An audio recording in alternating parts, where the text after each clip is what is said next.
আসসালামু আলাইকুম, welcome back to my channel. কাছে এবং দূরে, দেশ এবং দেশের বাইরে যে যেখান থেকে আমার এই ভিডিওটি দেখছেন, আশা করছি আল্লাহর রহমতে সবাই ভালো আছেন। আলহামদুলিল্লাহ, আমরাও সবাই ভালো আছি। চলে আসলাম আরেকটি নতুন ব্লগ ভিডিও নিয়ে। আশা করছি সবার ভালো লাগবে। তো ভিডিওটি এখানে আমি দুপুরে রান্নাবান্না দিয়ে শুরু করে দিলাম। আজকে আমি টমেটোর টক রান্না করব, আর সাথে একটা আলু দিয়েছি।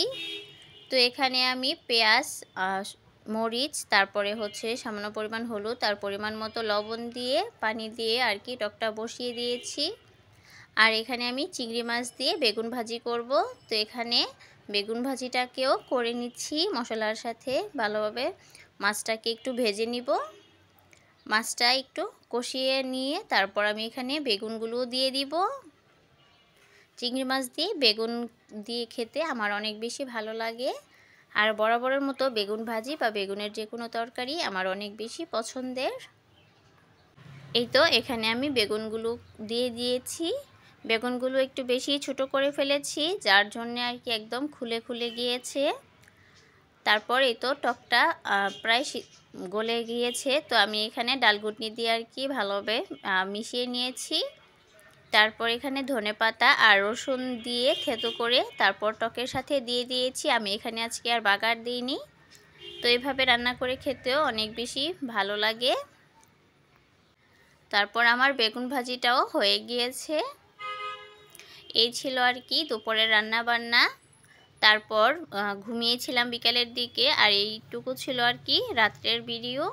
তো এখানে আমার হাজবেন্ড গরুর মাংস নিয়ে এসেছে কাচ্চি রান্না করার জন্যে। মেয়েটা অনেক দিন যাবতই কাচ্চি খেতে যাচ্ছিল। তো এখানে কাচ্চি রান্না করব। আমি এখানে মাংসটাকে ভালোভাবে ধুয়ে এই তো প্যানে নিয়ে নিয়েছি। তারপর পরিমাণ মতো সমস্ত মশলা দিয়ে দিচ্ছি। এখানে আদা রসুনের পেস্ট দিয়েছি। তারপর কাচ্চির যে মশলা পাওয়া যায় আর কি, একটা হচ্ছে আস্ত গরম মশলা, আর একটা হচ্ছে এরকম গুঁড়ো মশলা। তো গুঁড়ো মশলা সম্পূর্ণ আর কি দিয়ে দিয়েছি। টক দই দিয়েছি, 1 চামচ হলুদ দিইনি, 1 চামচ মরিচ গুঁড়া, ধনে গুঁড়া, জিরে গুঁড়া, আর পরিমাণ মতো লবণ দিয়েছি। তারপর পেঁয়াজ বেরেস্তা, তারপর হচ্ছে বাদাম একসাথে পেস্ট করে সেটাও দিয়ে দিয়েছি। আর পেঁয়াজ আস্ত বেরেস্তাও দিয়ে দিয়েছি। সেই সাথে দিয়ে দিয়েছিলাম ঘি ও সামান্য পরিমাণ তেল। ঘিয়ের পরিমাণটা একটু কম ছিল, সেজন্য আর কি অল্প পরিমাণ দিয়েছি। তারপর যে আস্ত গরম মশলা ছিল ওগুলোর থেকে অল্প কিছু এখানে দিয়েছি, বাকিটা আমি পোলাও রান্না করতে আর কি দিব। তো ভালোভাবে এখানে মাখিয়ে নিচ্ছি। ভালোভাবে মাখিয়ে বেশ কিছুক্ষণ আর কি রেখে দিব। আর এখানে আলুও দিয়েছিলাম। আমি আলুটাকে একটু ভেজে দিয়েছি সামান্য পরিমাণ, বেশি আর কি ফ্রাই করিনি। এই তো আমি এখানে একটা একটা করে আলুগুলো বিছিয়ে দিচ্ছি, দিয়ে ঢাকনা দিয়ে ঢেকে রাখবো। আর পাশের চুলায় এখানে আমি পরিমাণ মতো পানি দিয়ে দিয়েছি। আমার পোলাওটা হতে একটু দেরি হয়েছে, সেজন্য আমি একটু মাংসটাকে সামান্য, বেশি না, হয়তো 10-15 মিনিট আমি একটু আগে জাল করে নিয়েছিলাম। আমি এখানে চালটাকে 80% সিদ্ধ করে নিয়েছি। তারপর পানি ঝরিয়ে এই তো মাংসের সাথে দিয়ে আমি এখানে আটা দিয়ে সিল করে দিয়েছি।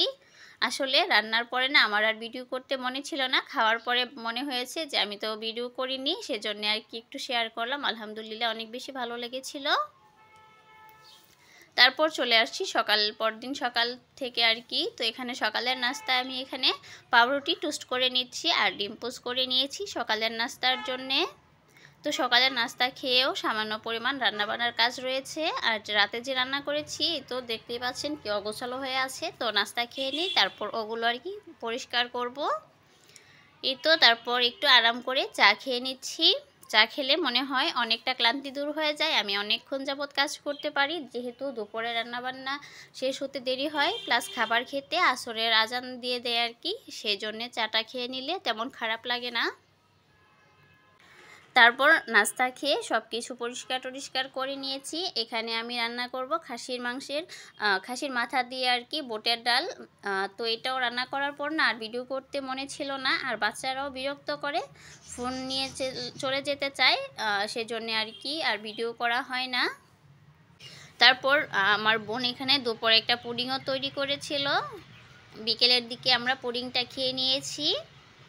অনেক বেশি মজা হয়েছিল, কিন্তু চিনির পরিমাণটা একটু বেশি হয়ে গিয়েছিল।